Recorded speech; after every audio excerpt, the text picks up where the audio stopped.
बिस्मिल्लाहिर्रहमानिर्रहीम। कल एक बहुत अफसोसनाक वाक़या पेश आया जिसकी जो एंडिंग है वो काफ़ी खूबसूरत थी। 6:17 पे हमें कल कॉल आती है कि एक बच्ची जो है वो फालूदा वाली गली, थाना जो इचरा की हदूद है, उधर से किडनैप कर ली गई है। हमारे सामने जो फुटेज आती है उसके अंदर हमें नजर आता है कि जो एक शख्स है वो बच्ची को लेके जा रहा है। बच्ची को जब आइडेंटिफाई किया है हमने तो बच्ची 5 साल की थी, उसका नाम किजरा था, उसने गुलाबी रंग की फ्रॉक पहनी हुई थी और ग्रेश रंग की पैंट्स पहनी हुई थी।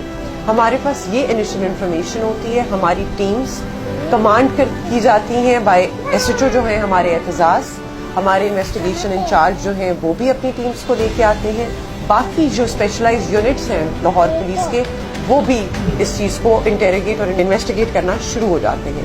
इस प्रोसेस के अंदर हमारे सामने जो फुटेज आती है उसमें नजर आता है कि कोई तकरीबन 6 फुट की हाइट का आदमी जो कि 18 से 20 साल की उम्र का होगा वो बच्ची को लेके जा रहा है। ये जो आपको फुटेज नजर आ रही है उसके अंदर उसके हाथ में एक शॉपर है। ये शॉपर वो बच्ची को पिक करने से पहले इर्द गिर्द का कूड़ादान होता है उधर से लेता है। उसका शॉपर लेने का मकसद ये होता है कि जहाँ कैमरा उसे नजर आए वहाँ वो अपना चेहरा ढांप ले, और वो वीडियो में नजर भी आता है कि जिस तरह वो कैमरा देखता है वो अपने चेहरे को कवर कर लेता है।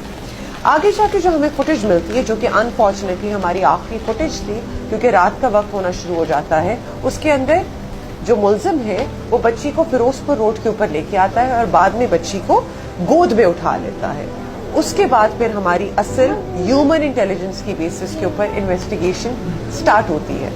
ह्यूमन इंटेलिजेंस एक ऐसा एस्पेक्ट है जो आज के टेक्नोलॉजिकल दौर के अंदर हम काफी दफा इग्नोर कर देते हैं, और यही सबसे इंटरेस्टिंग पार्ट बनता है इस केस का, जहां हमारे SHO साहब, हमारे यावर अब्बास जो हमारे अपर सबऑर्डिनेट हैं और उनके साथ कांस्टेबल्स पूछना स्टार्ट करते हैं इर्द गिर्द के बच्चों से कि क्या आपने ऐसा कोई शख्स देखा है। थोड़ा सा आगे जाके किसी दरबार के पास गालिबन या कब्रिस्तान के पास उन्हें बच्चे मिलते हैं जो कहते हैं हाँ जी ये यकीनन यहाँ आता है और नान लेके जाता है साथ वाले तंदूर से। वहां से ये आइडेंटिफाई करते हैं बंदे को, पता चलता है ये रिहायशी है वादत कॉलोनी का। ये लोग वादत कॉलोनी पहुंचते हैं, वहां उनको उसका कजन मिलता है और दादा मिलता है। जब वो घर को आइडेंटिफाई करते हैं वहां पता चलता है कि सिर्फ माँ मौजूद है, बाप भी नहीं है, लड़का भी नहीं है।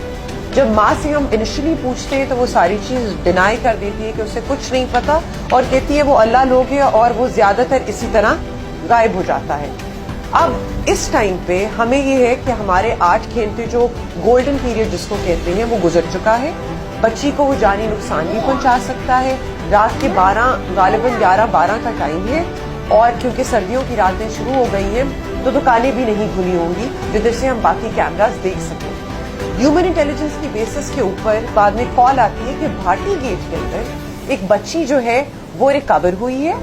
खादिम ASI जो हमारे साथ यहाँ मौजूद है वो कहते हैं कि जी हमें एक वीडियो मिलती है जिसके अंदर बच्ची के चीखने की आवाज आती है, तो नमाजी मस्जिद के करीब से बाहर भागते हुए निकलते हैं तो देखते हैं कि एक लड़का बच्ची को के साथ ज्यादती करने की अटेम्प्ट करने की कोशिश में है।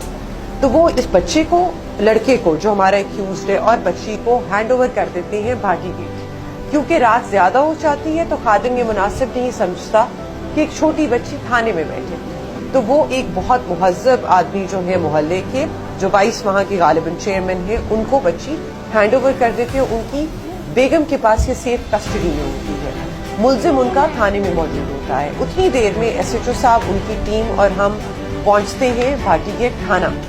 वहां हमें मुलजिम तो मिल जाता है, बच्ची नहीं मिलती। आगे जाके जब हम बच्ची को रिकवर कर लेते हैं तो उसकी फुटेज अलग से आपके साथ हम शेयर कर देंगे, लेकिन बच्ची सेफ एंड साउंड मिल जाती है। बाद में इन्वेस्टिगेशन के प्रोसेस के दौरान पता चलता है कि इस लड़की को आदत है कि पहले 3-4 दफा बच्चियां ले जा चुका है। कंक्लूजन सिर्फ इसका ये है कि हम पेरेंट्स से ये रिक्वेस्ट करते हैं कि सर्दियों की रातें आ रही हैं, आप शाम 5 बजे के बाद बच्चों को गलियों में खेलने मत दें। एक रिस्पॉन्सिबल सिटीजन होने का सबूत दें। इस बच्चे के मुतालिक भी उसके मोहल्ले में पता था कि ये पहले 3-4 दफा कर चुका है। कसूर के इंसिडेंट में भी पता था कि वो पहले ये हरकतें कर चुका है। कोई फर्क नहीं पड़ता कि वो बंदा कहाँ से उठता है, कहाँ बैठता है, किस घर से ताल्लुक रखता है, किधर से नहीं रखता, क्या वो नमाजी परहेजगार लगता है, وہ سب کچھ کرتا ہے یا نہیں کرتا. اگر وہ آئیڈینٹیفائی ہو جاتا ہے تو پلیز پولیس کے نوٹس میں ایسے سارے انڈیویجولس کو لے کے آئیں